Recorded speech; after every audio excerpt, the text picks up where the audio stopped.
A reading from Matthew 20.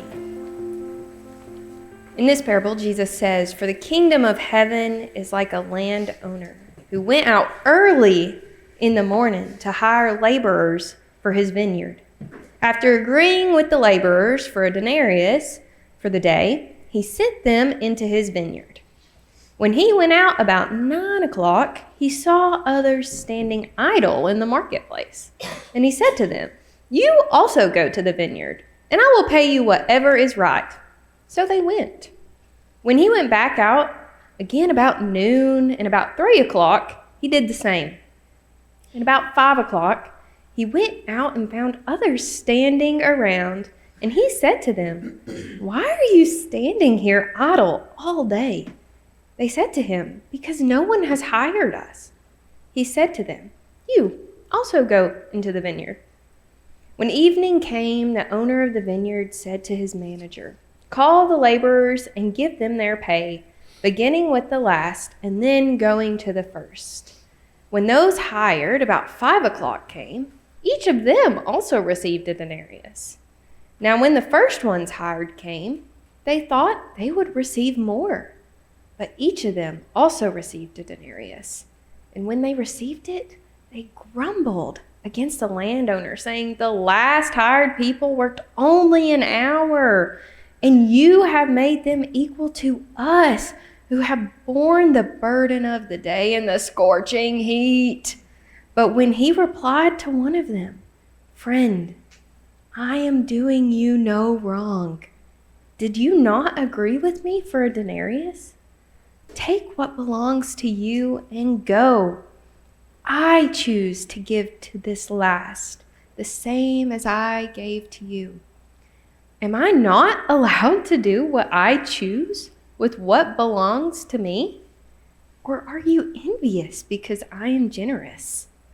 So the last will be first, and the first will be last." The word of God for the people of God. Thanks be to God. You may be seated. Good morning, everyone. Good morning. It is a blessing to be in the house of the Lord with y'all this morning. If we're just now crossing paths, my name is Reagan Kelly McDonald, and I have gotten to serve here as an intern from Duke Divinity School right down the road, and I'm so sad that this is my last Sunday with y'all.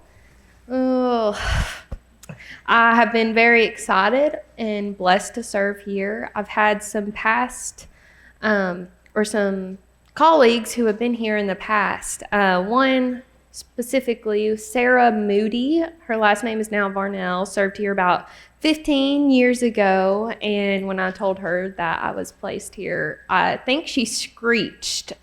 So she was super excited for me to be here, and it has been a joy of my life to get to serve here with y'all. So will you all pray with me? Gracious God, I just give great thanks for being here today, for you allowing me to be in the presence and learn from the people here at Millbrook. May their ministries continue sharing your love and light in the world, and may people always find a home here at Millbrook. May the words of my mouth and the meditations of my heart be pleasing to you this morning. In your name I pray. Amen. So when I was asked to, again, like I said last week, preach about a story that has to do with math and money, I was hesitant. This is one of those stories that seems easy to understand and easy to relate to, but feels like one of the most challenging stories to try to explain. So in this story, we read about Jesus teaching the disciples a parable about a vineyard owner paying his workers. The story has a lot of moving parts, so it might be helpful if we break them down and add some context so we can try and see what Jesus is talking about. Jesus keeps talking about the vineyard owner continuously returning to the marketplace to find folks waiting for work. Now, back in this time, the marketplace was kind of like a hub or maybe a job fair, job recruiting event, where folks who needed to work for the day would show up early in the morning to find a job for that day. So back in this time, there weren't many guaranteed jobs, kind of like we have, where you sign a contract, you're expected to show up until you either put in your notice or vice versa. And back in these days, it seemed like really the only guaranteed jobs were those in enslaved positions or maybe in servitude positions. So many folks survived by this day-to-day living, this working, kind of like what we would assume are odd jobs or handyman, handy person positions. Farmers or landowners would come to these marketplaces when they needed to hire additional help. So in this particular story, we don't see the vineyard owner going only once to the market, but 5 times. I had to make sure I went through and counted not once, but twice, y'all. Every couple hours, the owner would go out to see if there were more helpers or folks needing to be hired. I don't know if the owner just didn't really know what he was getting himself into, but the owner just kept making all these trips. And so as we get deeper into this story, we see that the owner pays each individual 1 denarius, a day's wage, no matter how long they had been working. We read on further and see that there's protest from the workers who had been there first. And I mean, after a summer here in North Carolina, I understand why they were mad about having to be the ones to work in all this heat. They weren't thinking they were paid enough. And this story is a prime example of God's bad math, where the folks who might not have done any work still get the same amount of money as those who worked long hours and in terrible conditions. Y'all, it's not fair. This story is one where it's almost instantaneous that we resonate with the person who has been done wrong or the ones being treated unfairly in our eyes. Kind of like the story of the prodigal son, where the dad is so happy that the son who has done all these bad things come back, and then the poor brother is expected to act like nothing happened. I'd be upset too if I was one of the workers in this story and I had worked my tail off just to get paid the same amount as someone who didn't do any of the hard work.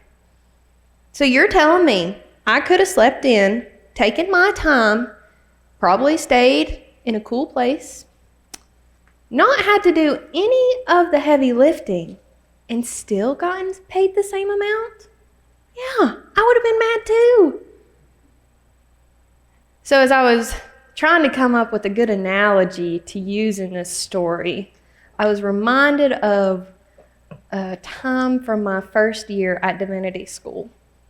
So as you might be aware, Duke University is only a smidge passionate about their basketball program.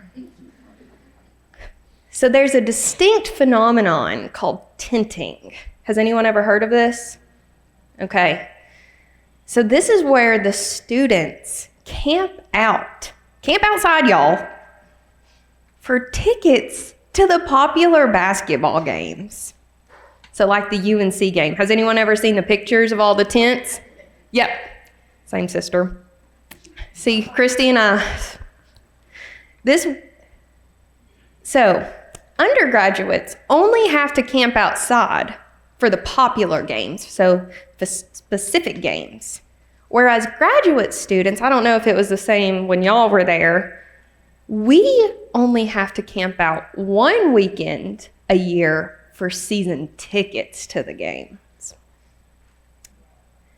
This weekend, typically in October, is camping out in the heat, being woken up throughout the night by whistles and air horns, and praying you find a spot close to an outlet that you can plug your computer in, because it's also midterm weeks when you are doing this camp out.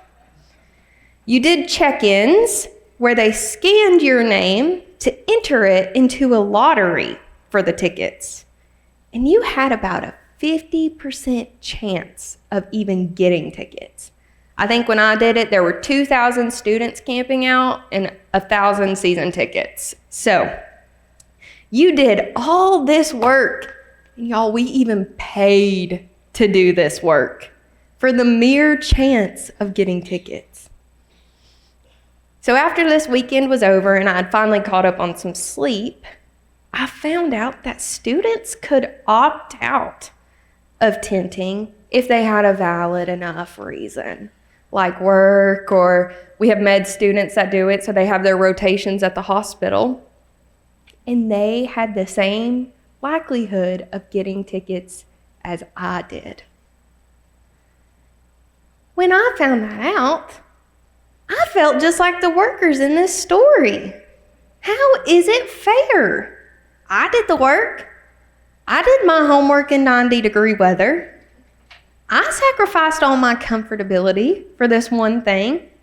And there were people out there who got the easy way out. But instead of festering on that envy and jealousy of them getting to sleep in air conditioning, I had to take a step back and put myself in the shoes of those who had genuine reasons they couldn't be there that weekend. They had to make their own sacrifices, like working, and they didn't get to do any of the fun things I did. That was the year Cooper Flagg was there, and we thought we were going to win the national championship, so they missed out on that. They still paid the same amount of money that I had to pay to do this, and they didn't even get to be a part of it. And on top of that, it seemed like they had to go through government level clearance to even get to opt out. These are things I would have never even thought of that they had to do. And so I wonder what this story would have looked like if the early workers did the same for these late workers.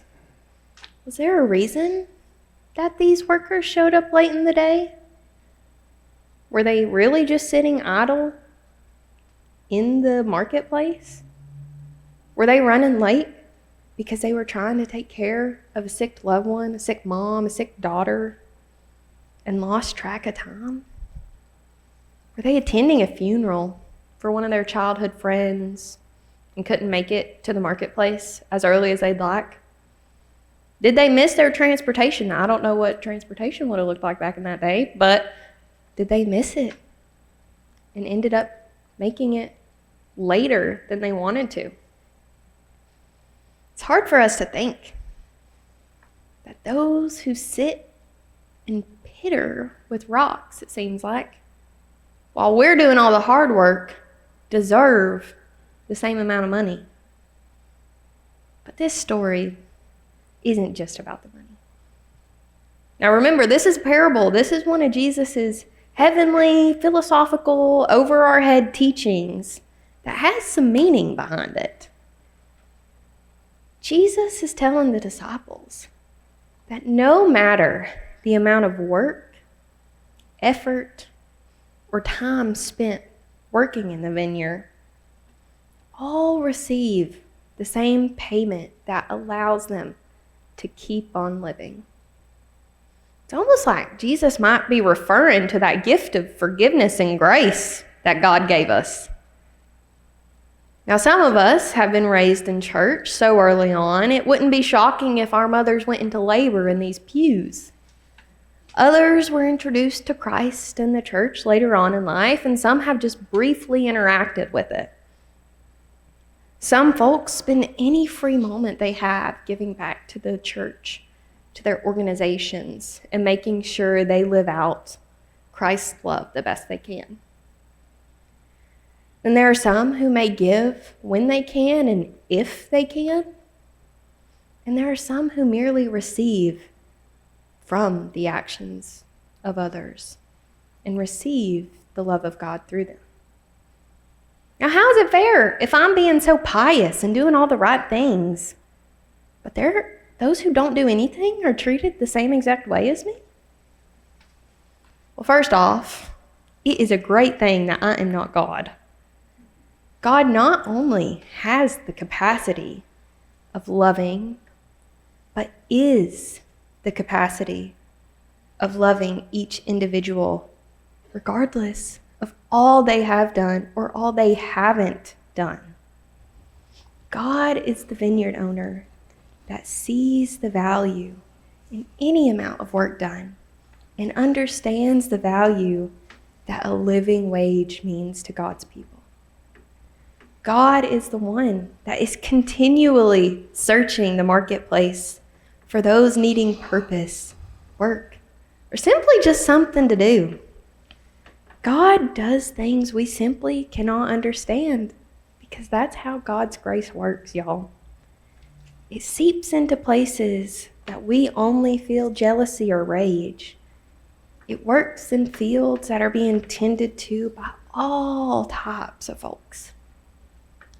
God's grace does not sort through job applications or performance evaluations or even the payroll documents. God's grace transmits through all humanly systems we are accustomed to. Kind of hard to wrap our heads around, right? Now, in this story, it's so easy to side with the hard workers and those making sure they earn their keep. But how might we learn more about God's grace and God's love if we try to act more like the vineyard owner? What can happen if we decide to act with God's grace rather than with our own instincts? How might God's unfair or bad generosity change how we love our neighbors? Amen.